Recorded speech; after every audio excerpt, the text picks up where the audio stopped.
ভাবুন তো, যদি আপনি এমন একজন মানুষ হতেন যাকে একদিন বন্দি দানবকে মুক্ত করার সুযোগ দেওয়া হয় আর সেই সিদ্ধান্তই আপনার পুরো ভাগ্য বদলে দিত, তাহলে আপনি কি করতেন? একটা সাধারণ মানুষ, একটা ছোট্ট গাধা আর এক ভয়ঙ্কর সমুদ্রের দানব। কিন্তু প্রশ্ন হচ্ছে, দানব আসলেই কি দুষ্ট ছিল, নাকি সে শুধু ভুল বুঝাবুঝির শিকার? একটা গাধার শরীরে যদি লুকিয়ে থাকে স্বর্গের শক্তি, তাহলে কি সেই গাধা আর সাধারণ থাকে? আচ্ছা বলুন তো, আপনি যদি এমন একজন রাজার সামনে দাঁড়ান যে অন্যায় করে, শক্তির অপব্যবহার করে, তাহলে আপনি লড়বেন না চুপ থাকবেন? আর যদি আপনাকে এর বদলে পাঠানো হয় আগুনের পাখির মুখোমুখি হতে, আপনি কি সেই ঝুঁকি নেবেন?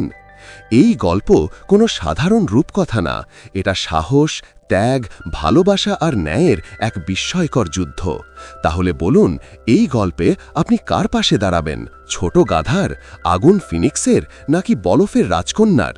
ভিডিওটা শেষ পর্যন্ত দেখুন, কারণ উত্তরটা হয়তো আপনার ধারণার থেকেও অনেক গভীরে লুকোনো। সমুদ্রের গভীরে এক বিশাল দানবাকার জায়ান্ট কুনকে মোটা লোহার শিকলে শক্ত করে বেঁধে রাখা হয়েছিল। শত শত বছর ধরে সে সমুদ্রের ওপরে বন্দী হয়েছিল, কারণ সে ভুল করে চলাচল করা মানুষকে গিলে ফেলত। কিংবদন্তি আছে, সেই কারণে রাজা তাকে এই রহস্যময় সমুদ্র এলাকায় চিরতরে বন্দী করে রেখেছিল। সারা দিন সে কেঁদে কেঁদে দিন কাটাত, শুধু একটাই ইচ্ছা, কখন সে আবার মুক্ত হবে। একদিন তার সঙ্গে দেখা হয় আফন্তি আর এক ছোট্ট গাধার। দয়ালু আফন্তি সিদ্ধান্ত নিল সে এই দানবকে মুক্ত করতে সাহায্য করবে। সে ছোট্ট গাধার পিঠে চড়ে সোজা দানবের বিশাল নাকে ঢুকে পড়ল। দানবের বিশাল নাসার ভেতরে গিয়ে ছোট্ট গাধাটি ডানা ঝাপটিয়ে ভীষণ চুলকাতে লাগল। সঙ্গে সঙ্গেই দানবের সারা শরীরে অসহ্য খোঁচা খোঁচা অনুভূতি ছড়িয়ে পড়ল। এই অনুভূতি সহ্য করতে না পেরে দানবটি পুরো শক্তি দিয়ে ঝাঁকুনি দিতে শুরু করল। এতটাই শক্তি ছিল যে মোটা লোহার শিকল কাঁপতে কাঁপতে আলগা হয়ে গেল। শেষমেশ সে এক বিশাল হাঁচি দিল, আর সেই হাঁচির ধাক্কায় সে পুরোপুরি মুক্ত হয়ে গেল। আফন্তি আর ছোট্ট গাধাটাও দূরে ছিটকে পড়েছিল, কিন্তু সৌভাগ্যক্রমে গাধাটার ডানা থাকায় তারা মারা যায়নি। কিন্তু এই গাধাটার পরিচয় সহজ ছিল না। সে আসলে স্বর্গের এক দেবতা ঘোড়া ছিল। একদিন পাহারাদাররা যখন পিচ উৎসবে চলে যায়, তখন সে চুপিসারে স্বর্গ ছেড়ে দুনিয়ায় পালিয়ে আসে। কিন্তু নতুন জায়গা চিনতে না পেরে সে নদীতে পড়ে যায়। ঠিক সেই সময় আফন্তি এসে তাকে বাঁচায়। জীবন বাঁচানোর ঋণ শোধ করতে দেবতা ঘোড়াটি একটি ছোট্ট গাধার রূপ নেয় এবং সব সময় আফন্তির পাশে থাকার সিদ্ধান্ত নেয়। এছাড়া সে আফন্তিকে দুটি শক্তিশালী দামি ঘোড়া উপহার দেয়। কিন্তু গত রাতে দেবতা ঘোড়ার আসার কারণে অনেক বড় গমক্ষেত নষ্ট হয়ে যায়। এতে রেগে গিয়ে খামারের মালিক রাগে ফেটে পড়ে আফন্তির দিকে দৌড়ে আসে। অবস্থা বেগতিক দেখে ছোট্ট গাধাটি আফন্তিকে তার পিঠে বসতে বলে। সে বসতেই শূঁ শব্দে তারা মুহূর্তেই 10,000 মাইল দূরে চলে যায়।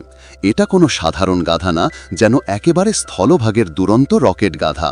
তবুও আফন্তি ঠিক করে যে সে ওই দুইটি দামি ঘোড়া বিক্রি করে খামার মালিককে ক্ষতিপূরণ দেবে। তারা বাজারে ঢুকতেই অনেক লোক ঘিরে ধরে। এই দৃশ্য লোভী রাজার চোখে পড়ে যায়। অসহায় আফন্তি কিছুই করতে পারে না। রাজা জোর করে সেই দুইটি ঘোড়া নিজের করে নেয়। পাশেই দাঁড়ানো ছোট্ট গাধাটি রাজার এই জুলুম সহ্য করতে পারে না। সে জোরে একটা শীষ দেয়। সঙ্গে সঙ্গেই দুইটি ঘোড়া দরজা ভেঙে দৌড়ে বেরিয়ে যায়। আশ্চর্যের বিষয়, তখনও রাজা গাড়ি থেকে নামেনি, তাকেও তারা টেনে নিয়ে যায়। শেষমেশ নিয়ন্ত্রণ হারিয়ে রাজা সোজা গিয়ে আছড়ে পড়ে এক বস্তা ময়দার মধ্যে, আর মুহূর্তেই সে সাদা বরফ মানুষে পরিণত হয়। যদিও রাজা সবার সামনে ভীষণ অপমানিত হয়েছিল, তবুও সে আফন্তিকে সঙ্গে সঙ্গে মেরে ফেলতে পারেনি, বরং এক কৌশলী শাস্তির ব্যবস্থা করল। সে বলল, মরুভূমির গভীরে একটি ভয়ঙ্কর আগুন পাখি থাকে যা সব কিছু ধ্বংস করে দেয়। যদি আফন্তি তাকে ধ্বংস করতে পারে, তবে তার অপরাধ মাফ। এরপর লোকটি এক ধরনের অর্কিড ফুলের কাগজ তুলে তাতে বাদাম রাখল। শক্ত করে তুলে সেগুলো আকাশে ছুঁড়ে দিল। তারপর সুন্দর ভঙ্গিতে লাফিয়ে মুখ দিয়েই সেগুলো ধরল, খোসাসহ গিলে ফেলল। ফিনিক্স পাখিটি একের পর এক এসব বাদাম খেতে থাকে। যত বেশি খাচ্ছিল, ততই তার শরীর ঢিলে হয়ে যাচ্ছিল, শক্তি হারাচ্ছিল, দাঁড়াতে পারছিল না। তবুও সুস্বাদু খাবার দেখে সে নিজেকে থামাতে পারেনি। শেষ বাদামটি মুখে নেওয়ার পর সে হঠাৎ করেই মাটিতে ঢলে পড়ল। ঘুমিয়ে পড়ার আগে শেষ বাদামটিও গিলে ফেলল আর তারপর পুরোপুরি অচেতন হয়ে গেল।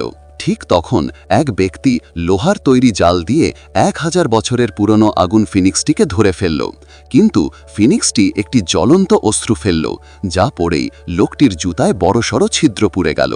মরণাপন্ন ফিনিক্সটিকে দেখে লোকটির মনে দয়া জেগে উঠল।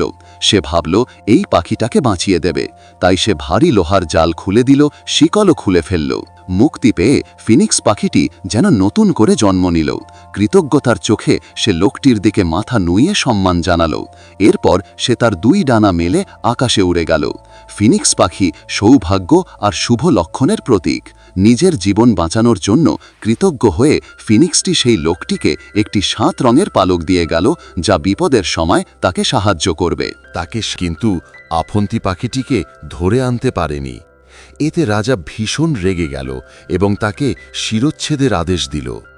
আফন্তি সেই পালক বের করে দেখাতে চাইল যে সে ফিনিক্সকে বশ করেছে, কিন্তু তখন সেই পালকটি নিস্তেজ হয়ে পড়েছিল, আগের মতো আর আলো ছড়াচ্ছিল না। এতে রাজা ভাবল আফন্তি মিথ্যা বলছে এবং সঙ্গে সঙ্গেই তাকে ফাঁসির মঞ্চে তুলে নিয়ে যাওয়ার নির্দেশ দিল। কেউ বুঝতে পারেনি যখন জল্লাদ কুড়াল তুলছিল ঠিক তখনই হঠাৎ করে আকাশ থেকে ভারী বৃষ্টি নামল। মাটিতে পড়ে থাকা পালকটি হঠাৎ আবার জ্বলে উঠল। একই সময়ে সবাই অবাক হয়ে দেখল পুরো রাজপ্রাসাদ উষ্ণ আগুনের আলোয় ঢেকে গেল। আসলে আগুন ফিনিক্স অনুভব করেছিল যে আফন্তি বিপদে পড়েছে, তাই সঙ্গে সঙ্গে উড়ে এসে দুর্গের আকাশে চক্কর দিতে শুরু করল। তারপর সে মিনারের চূড়ায় এসে বসল। পবিত্র পাখিটিকে দেখে মানুষ বিশ্বাস করে নিল আফন্তি সত্যিই কথা বলেছিল। এইভাবেই আফন্তি সবার চোখে একজন নায়ক হয়ে উঠল। রাজা জনগণের সামনে বাধ্য হয়ে তাকে ক্ষমা করল এবং তাকে বড় পদও দিল। কিন্তু সেই দুষ্ট রাজা তাকে ছাড়তে চাইল না। কিছুদিন পর আবার নতুন আদেশ দিল, উত্তরের বরফে ঢাকা পাহাড়ের চূড়ায় যেতে হবে। সেখানে 1000 বছর ধরে ঘুমিয়ে থাকা এক রাজকন্যাকে জাগিয়ে তুলে এনে তাকে রাজার স্ত্রী বানাতে হবে। রাজা জানত এই পথ ভীষণ ভয়ঙ্কর, চারদিকে কঠিন পাহারা। আফন্তি বেঁচে ফিরবে এমন আশা তার ছিল না। কিন্তু দেবশক্তির সাহায্যে তারা দ্রুত বরফ পাহাড়ের চূড়ায় পৌঁছে গেল। সেখানে প্রাসাদের দরজা এক জাদুকরী ঝড় দেয়ালে বন্ধ ছিল। আফন্তি ভীষণ চিন্তায় পড়ে গেল। ঠিক তখনই 7 রঙের পালকটি উড়ে উঠে সেই জাদুর দেয়ালে সজোরে আঘাত করল, আর এক পলকেই প্রাসাদের দরজা গলে গেল। এ সময় ছোট গাধাটাও ঝড়ে ভেসে গিয়ে পাহাড়ের কিনারে ঘুরতে ঘুরতে এক বিশাল খাড়া পাহাড়ের কিনারে গিয়ে আটকে গেল।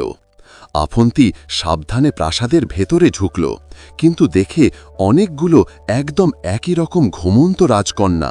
সে বুঝতেই পারল না আসল রাজকন্যা কে। তখন সেই 7 রঙের পালকটি এগিয়ে এসে সত্যিকারের রাজকন্যাকে খুঁজে বের করল এবং তাকে জাগিয়ে তুলল। কিন্তু যখন রাজকন্যা জানতে পারল তাকে এক বুড়ো রাজার সঙ্গে বিয়ে করা হবে, সে সঙ্গে সঙ্গেই পাগলের মতো হয়ে গেল। সে আফন্তির হাত ধরে তাকে নিয়ে সোজা গভীর খাদের দিকে ঝাঁপ দিল। ঠিক তখন এক দেবী তাদের দেখে ফেলেন। তিনি সঙ্গে সঙ্গে ডানা মেলে উড়ে এসে সময় মতো তাদের ধরে ফেলেন। এরপর আফন্তি সফলভাবে রাজকন্যাকে রাজপ্রাসাদে ফিরিয়ে আনল।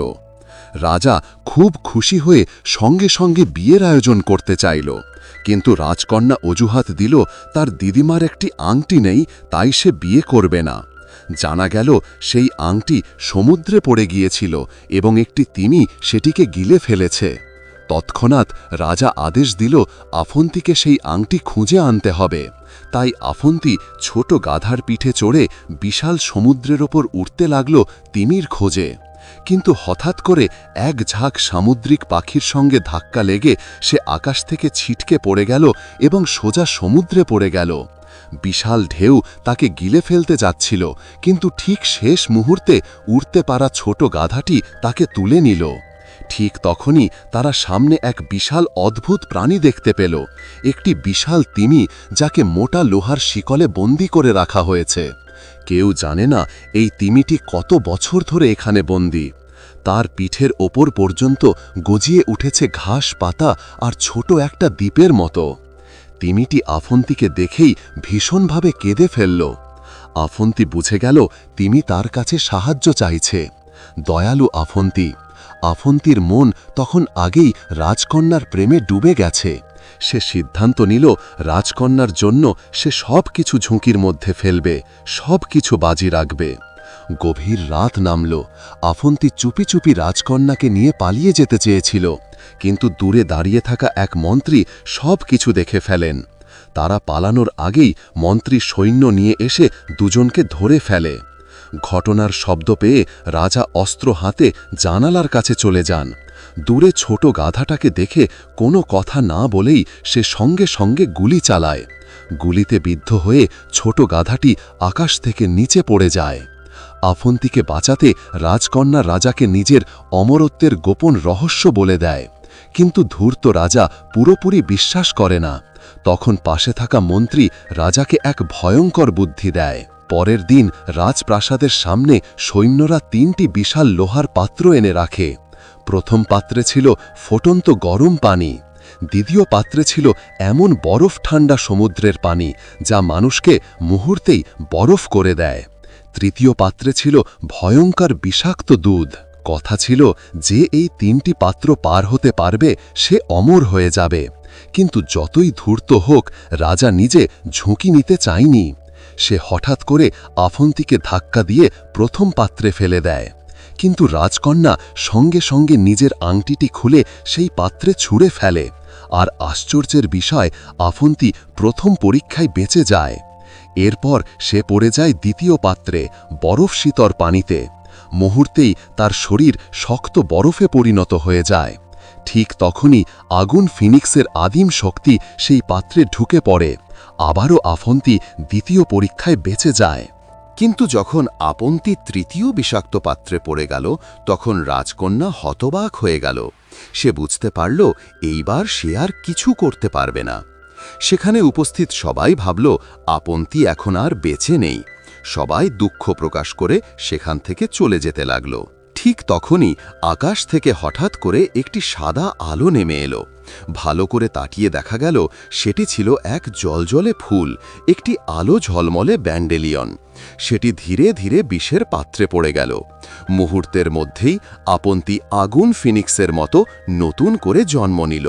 আসলে গুরুতর আহত ছোট গাধাটি শেষ শক্তিটুকু নিয়ে পৃথিবীর শেষ প্রান্তে দৌড়ে গিয়ে মৃত্যু জীবনের ফুল খুঁজে বের করেছিল, এই পৃথিবীতে একমাত্র থাকা জাদুকরী ফুল।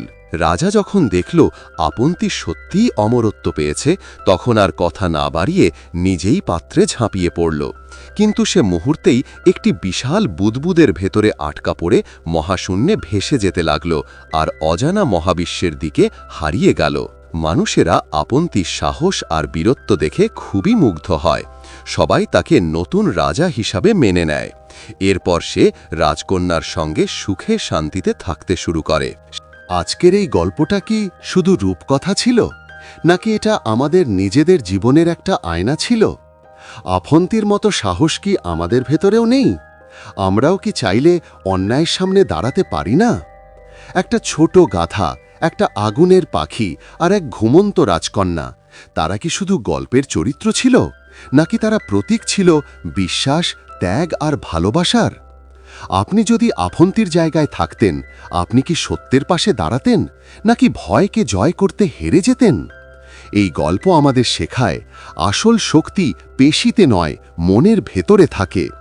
আসল সাহস জন্মায় তখন যখন পুরো পৃথিবী আপনার বিরুদ্ধে দাঁড়িয়ে যায়। আপনি কি মনে করেন আজকের পৃথিবীতে এখনও এমন সাহসী মানুষের দরকার আছে? যদি এই গল্প আপনার হৃদয় ছুঁয়ে যায়, তাহলে চ্যানেলটাকে সাবস্ক্রাইব করে আমাদের পাশে থাকবেন, কারণ এমন আরও গল্প আপনার জন্য অপেক্ষা করছে। শেষে শুধু এটুকুই বলবো, ভালো থাকবেন, সুস্থ থাকবেন। আল্লাহ হাফেজ।